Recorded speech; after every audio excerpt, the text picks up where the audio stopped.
चलिए आज देखेंगे हम पास्ट इंडेफिनिट टेंस के बारे में। अगर आप देखेंगे कि बोर्ड परीक्षा में सबसे ज़्यादा किसी टेंस से क्वेश्चंस आते हैं या हमारे टेंस बनाने के लिए आता है तो वो आता है पास्ट इंडेफिनिट, पास्ट परफेक्ट और प्रेजेंट परफेक्ट। मैंने प्रेजेंट परफेक्ट का वीडियो पहले बना चुका हूँ, आप उसको देख सकते हैं। आइए देखते हैं आज पास्ट इंडेफिनिट को कैसे बनाते हैं। ठीक है, सबसे पहले हम देखेंगे कि पास्ट इंडेफिनिट होता क्या है। पास्ट इंडेफिनिट के बारे में हम सबसे पहले जानेंगे कि पास्ट इंडेफिनिट किसे कहते हैं। अगर आप देखें तो to express actions completed in the past, कहने का मतलब क्या है कि ऐसा कार्य या ऐसी घटना जो पास्ट में पूरा हो चुका है, पास्ट में शुरू हुआ और पास्ट में ही पूरा हो चुका है, तो ऐसी घटनाओं को हम किस में रखते हैं, पास्ट इंडेफिनिट टेंस में रखते हैं। जैसे हम देखेंगे कि वह घर गया, ठीक है, तो वो घर पहले ही जा चुका है, इसको हम बनाएंगे कैसे, ही वेंट होम। कैसे बनाएंगे, ही वेंट होम। देखेंगे उसने गरीबों को खिलाया, ठीक है, हम देखेंगे उसने जो गरीबों को खिलाने का काम है, वो जो एक्शन वाला जो है, जो एक्शन है वो पास्ट में ही खत्म हो चुका है, तो इसको हम किस में रखेंगे, पास्ट के इंडेफिनिट टेंस में रखेंगे। ठीक है, जैसे उसने गरीबों को खिलाया तो बनाएंगे ही फेड द पुअर। फेड मतलब खिलाना होता है, फीड मतलब खिलाना होता है, इसमें हम वर्ब के सेकेंड फॉर्म का प्रयोग करते हैं, तो इसलिए यहाँ पे हम यूज करेंगे फेड का। ठीक है, देखेंगे कि ऐसे हम आइडेंटिफिकेशन कैसे करेंगे, हम पहचानेंगे कैसे कि दिया हुआ वाक्य पास्ट में है कि नहीं है। एक तो हम देख लेंगे कि जो आपका एक्शन वर्ब है वो किसको एक्सप्रेस कर रहा है, पास्ट को एक्सप्रेस कर रहा है कि नहीं, मतलब उसका काम जो है वो पास्ट में खत्म हुआ है कि नहीं, उसके बारे में हम देख लेंगे। उससे हमको पता तो चल जाएगा कि ये पास्ट में है। ठीक है, दूसरा हम देखेंगे कि आइडेंटिफिकेशन बेसिक सा क्या होता है, इसकी पहचान बेसिक सा क्या होता है।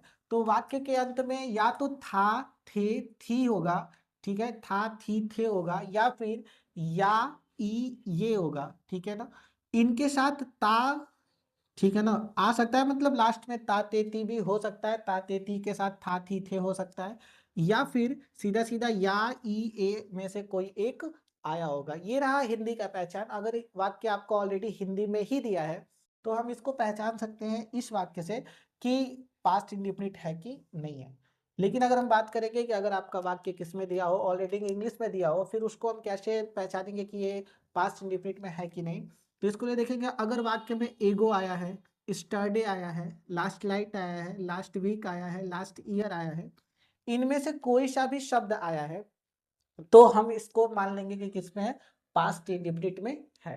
ठीक है, दूसरा हम ये भी देख सकते हैं कि उसमें कि कोई आदत की अगर बात हो रही होती है, ठीक है, या भूतकाल के साथ किसी निश्चित समय के साथ किसी आदत की बात हो रही होती है, तब भी हम उस वाक्य को किस पे रखते हैं, पास्ट इंडेफिनिट टेंस में ही रखते हैं।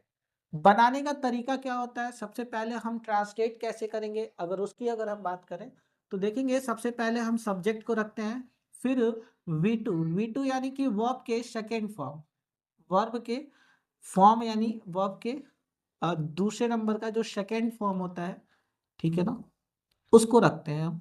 ठीक है, और उसके बाद सीधा सीधा ऑब्जेक्ट को हम इनपुट करते हैं, ऑब्जेक्ट को रखते हैं।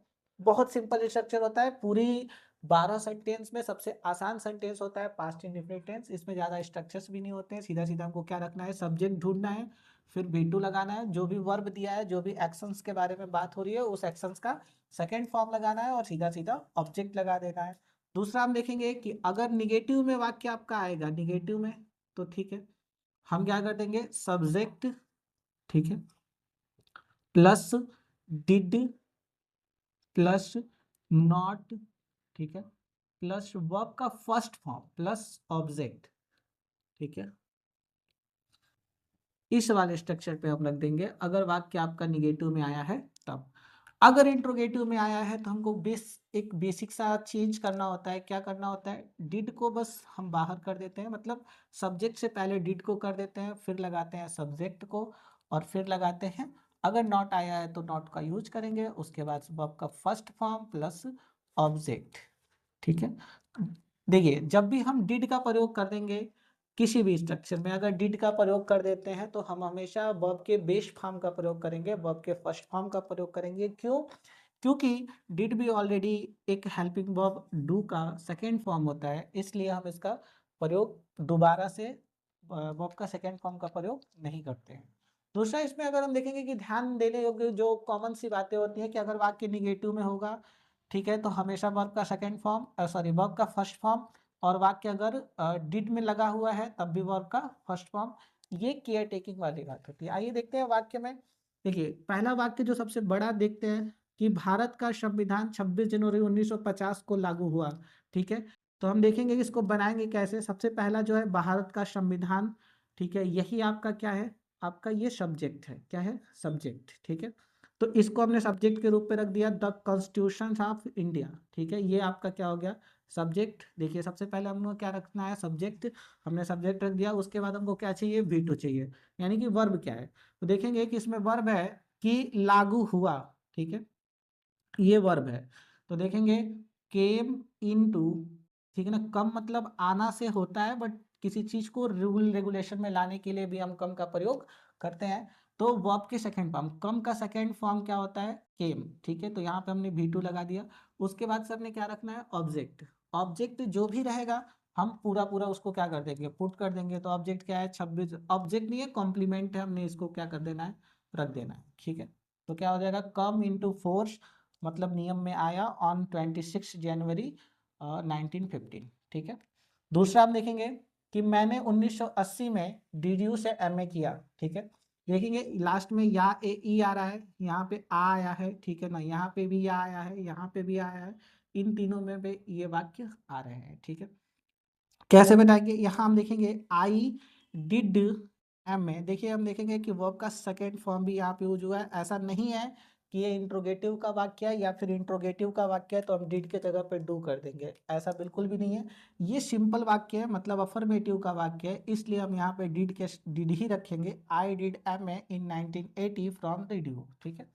आई होप आपको समझ में आ गया होगा।